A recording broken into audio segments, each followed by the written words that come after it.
So, let's go answer the question. Where's the line? Poor, rich, where's the line? Where do you draw that? Well, let's look at MSN Money says this. If you earn $1,500 in income last year, you're in the top 20% of income earners in the world. $1,500.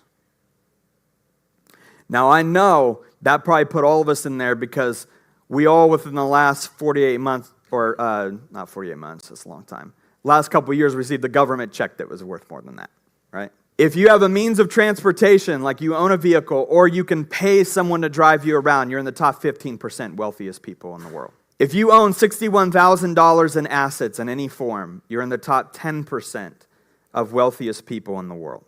If you have money saved, put aside, you have a hobby that costs money, all right? Arts, crafts, motorcycles, whatever that may be. You have a variety of clothes in the closet, so you get the pick. I want to wear this for this event, this for this event.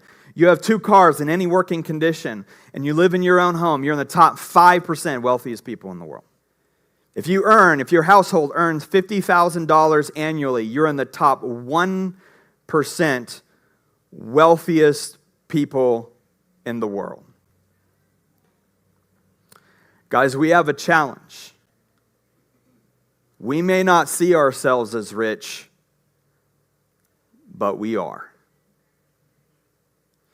The temptation to build our life on perishable riches is a very, very real temptation for every single one of us.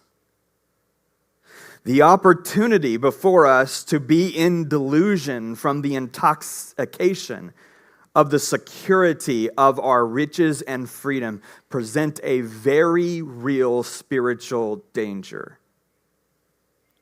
Is the command that I go and sell all of my assets? No, that's not the solution. That's swinging the pendulum to the other side. That's what Jesus asked the rich young ruler. And I'm not saying he doesn't ask some people to do that, but where is the answer? Because some have wealth because God is trying to get that money through them to the places that money actually needs to go.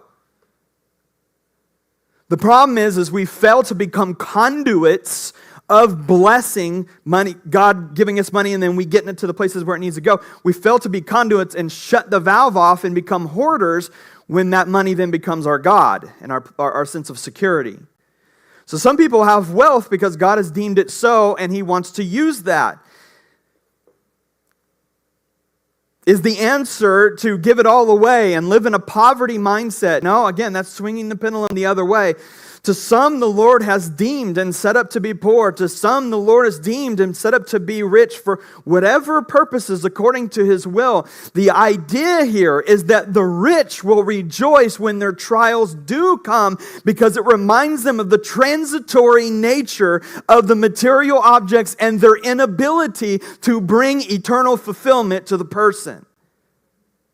The key is, once again, perspective. If the Lord has positioned you to be poor, rejoice because you have less obstacles between you and knowing Christ. If the Lord has positioned you to be rich, rejoice in your humiliation when trials come because you need to be knocked down and reminded it's not about our earthly things. The poor rejoices in their exaltation in heaven. The rich rejoices and they get knocked down in humiliation. And the Lord does this because He loves us. The poor says, look how rich I am. The rich says, look how wretched I am.